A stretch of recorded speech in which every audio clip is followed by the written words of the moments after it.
Bonjour Amélie, Ah, bonjour Aline. comment tu vas? Ça va bien, merci. Puis merci pour ton invitation. Je t'en prie. En fait, j'ai publié il y a quelques jours une vidéo sur le Feng Shui sur ma chaîne et tu m'as littéralement inondée de questions. Et donc, Oui, parce que, pardon, il y a ceux que j'ai mis sous la vidéo, puis après, après en privé, je t'en ai réenvoyé. ça. Et j'ai trouvé ces questions tellement intéressantes que je t'ai proposé de venir me les poser comme j'avais fait à Calin en vidéo pour les répondre à tous ceux qui pourraient éventuellement se les poser. Donc, merci pour tes questions et merci d'avoir accepté ma proposition. Bon, on va voir si à la fin, tu me dis toujours merci pour la question, parce que, bon, voilà, je vais y aller vraiment, j'y connais rien, donc Donc, on y va avec mes questions. Alors déjà, donc tu parlais de bilan énergétique personnel avec la date et l'heure. Il me semble, Badze, je dis bien, c'est ça, hein? oui, le badge. Ok, ok. Donc, tu bases sur ça. Alors, déjà, ma première question, est-ce que tu peux faire un BADZE, ce bilan énergétique de l'individu, quand on ne sait pas son heure de naissance? Alors, c'est plus délicat parce que, en fait, en fonction de ton heure de naissance, ça peut changer ton jour de naissance quand on fait le calcul.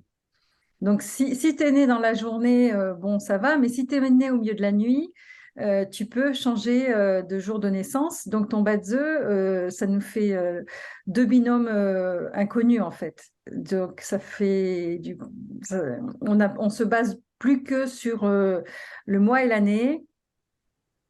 Et ça peut être problématique. Donc, c'est vrai que c'est mieux d'avoir une idée. Oui, Si on a l'heure précise, c'est très bien. Si on a une heure approximative, ça peut limiter les dégâts si on se rend compte que c'est pas au milieu de la nuit.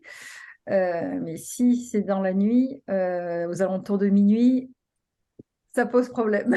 ah, si on sait exactement quel jour, c'est juste qu'on n'a plus, enfin, parce que tu disais en fonction de l'heure, si c'est la nuit, on ne sait pas exactement le jour. Mais si on sait quel jour, Non, parce qu'en fait, où il y a un calcul différent, alors, un calendrier différent. ouais. Alors déjà, on utilise le calendrier chinois. Parce que le Badze, en fait, c'est basé sur des récurrences.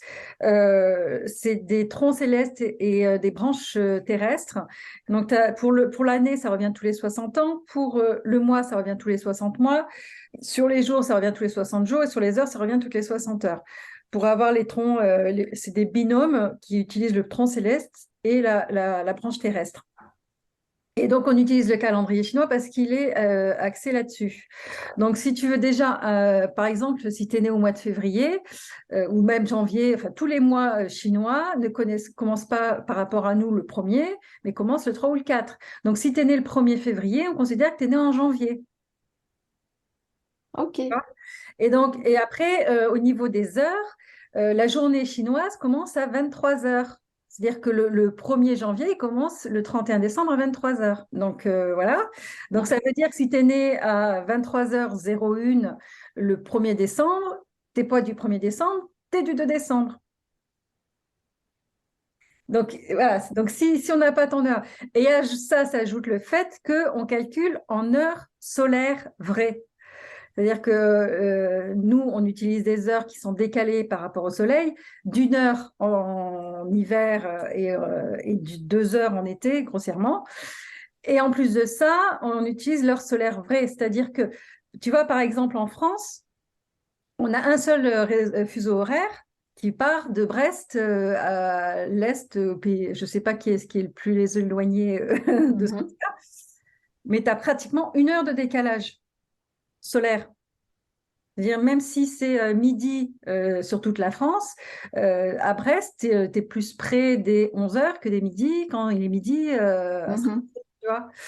Et donc, nous, on utilise on a des grilles de calcul, on a des fonctions de calcul qui nous permettent d'avoir l'heure solaire vraie. C'est pour ça qu'on demande aussi le lieu de ta naissance.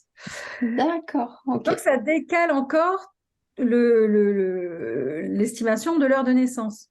Donc, tu peux très Mhm. bien être né la veille ou le lendemain en fonction de l'heure où tu es né. Ok. Alors, être le plus précis possible, mais ça, si dans la personne ou la famille qui fait appel à toi, tu arriveras quand même à t'ajuster ou tu refuses le contrat Bah, ou tu t'adaptes. ça Comment sera plus tu arrives difficile à traiter, mais bon, on pourra traiter certains sujets, mais pas tous, parce qu'on n'aura pas D'accord. la boussole personnalisée totale de la personne. Il y a des aspects pour lesquels on aura vraiment besoin de connaître le jour et l'heure. Mm. Et du coup, enfin, ça va grandement limiter la boussole personnalisée de la personne. On pourra faire une étude Feng Shui, mais elle sera moins pertinente. Ok, moins précise. C'est Moins ça? Ok, ok. précise. Alors, quel type d'information, une fois que tu as fait tous tes calculs, là, comprends pourquoi il faut une formation, hein. Dans ta vidéo, tu parlais, par exemple, quelqu'un est plutôt énergie feu. Enfin, voilà, voilà. En gros, ça t'apporte quelles informations? Voilà. Donc, on a le Bazi, ça veut dire les 8 mots. Donc, c'est des paires de mots, en fait, mots MOT, Mhm. qui correspondent. Donc, tu as une paire de mots. Donc, les mots, c'est le tronc céleste et la branche terrestre. Et donc, tu as une paire comme ça une pour l'année, une pour le mois, une pour le jour, une pour l'heure. Quand on étudie le Bazi, donc l'année correspond à tout ce qui est professionnel, le mois correspond à tout ce qui est relation avec les autres, les amis, le couple. Le jour, ça correspond à toi, ta relation avec toi-même. L'heure, ça correspond à tes productions. Donc ça va de si tu veux écrire un livre, si tu veux avoir des enfants, de toutes les productions, la trace que tu veux laisser, la trace que tu Mhm. laisses dans la vie, à toi, aux autres. Voilà, c'est la trace que tu laisses. Et donc, pour chacun de ces aspects-là, on travaille en 5 éléments, donc les 5 éléments de la médecine traditionnelle chinoise. Donc, on a le bois, le feu, la terre, le métal et l'eau. Et pour chaque élément correspond un comportement, une typologie, des attitudes, des choses. Par exemple, quelqu'un qui a une typologie plutôt eau, c'est quelqu'un qui est très intuitif. Une typologie bois, c'est quelqu'un qui est dans le mouvement, qui est dans l'action. Quelqu'un qui est feu, c'est quelqu'un qui va beaucoup réfléchir, qui va beaucoup cogiter, qui va aller dans le détail du détail du détail, qui va les creuser dans les trucs, tu vois, il va aller, quand il faut monter un meuble, il va prendre la notice, il va la décrypter dans tous les trucs. Enfin, tu vois, c'est quelqu'un de très, très précis et qui va au fond des choses, mais qui, du coup, ne s'arrête jamais, parce qu'il ne sait pas s'arrêter. Quelqu'un qui est métal, c'est quelqu'un qui est tranche, qui sait ce qu'il veut, c'est la rectitude, c'est la justice, et qui sait trancher et qui dit quand c'est fini, c'est fini. Voilà, c'est quelqu'un de métal, voilà, c'est voilà, quelqu'un de terre, c'est quelqu'un qui est très, qui arrondit les angles, qui est très, c'est un diplomate, tu vois, c'est Mhm. quelqu'un qui est dans la nourriture, l'aspect terre, l'aspect maman, l'aspect maternant, tu vois, ça c'est quelqu'un qui a une typologie terre. Tu vois. Donc il y a plein d'aspects comme ça. Après, je te dis grossièrement les trucs, Oui, oui, oui. Ouais.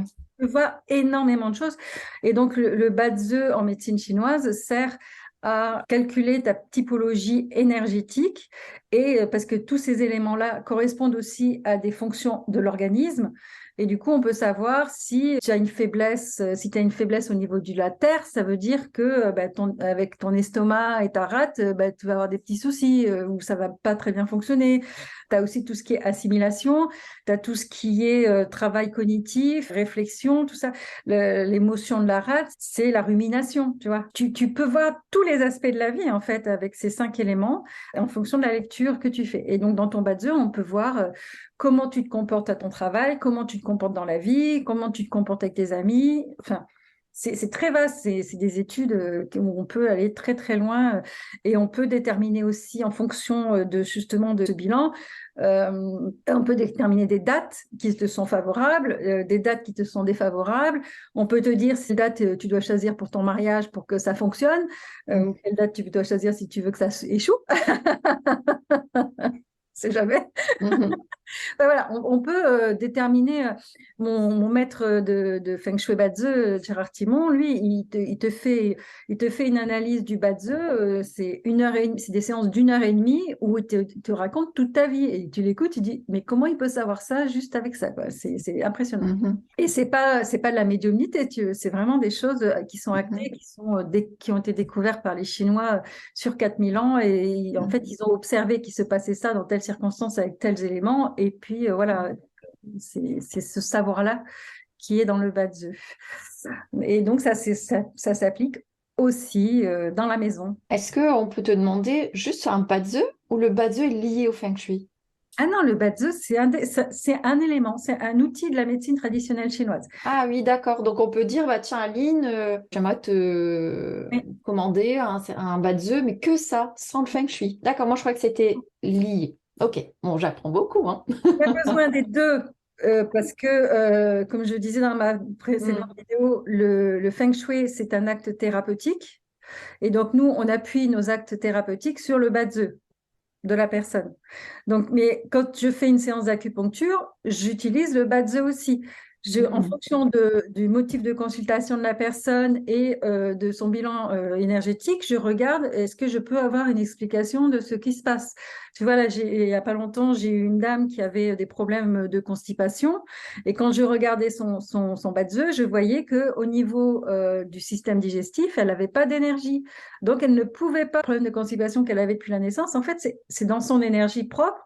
Donc, on a travaillé sur cette énergie pour qu'elle puisse, voilà, pas dans les détails, mais voilà. Le Bazi, c'est un outil de diagnostic et un outil de travail dans tous les aspects des méthodes traditionnelles chinoises de santé. Donc, que ce soit le feng shui ou la médecine. Et moi aussi, je propose également, je fais des études de Bazi et je propose, en fonction des faiblesses des personnes, des méditations guidées pour travailler, pour énergiser ces secteurs où il y a moins d'énergie, donc pour mobiliser de l'énergie dans ces secteurs-là. On peut faire plein de choses D'accord. avec le Bazi. Hmm. Ok.